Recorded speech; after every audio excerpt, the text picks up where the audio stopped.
Panginoon, salamat sa lakas na ibinibigay ninyo sa akin. Salamat sa pagpapala. Salamat sa lagi kang nakahanda na ako'y tulungan palagi. Alam kong lagi kang nakasuporta sa akin. Kahit ang nasa harapan ko ngayon, ang mga nangyayari ngayon, ang mga problemang nasa buhay ko ngayon ay hindi ko maintindihan. Kahit na ang tingin ko sa sitwasyon ko ngayon ay napakagulo. Sa iyo pa rin ako aasa, sa iyo pa rin ako kakapit because you said in your word that you will always be there for me with a helping hand. As a father to me, I thank you, Lord. Hindi ako manghihina sa mga bagay na to.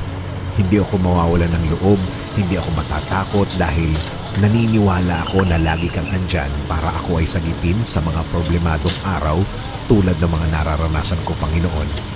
Alam ko, Lord, things will never be the same, na ang lahat ng ito'y magbabago, na ang lahat ng ito'y mabibigyan mo ng sagot, na ang lahat ng ito'y nasa harap ko lang na ikaw ay nagbibigay ng iyong blessings behind the scene.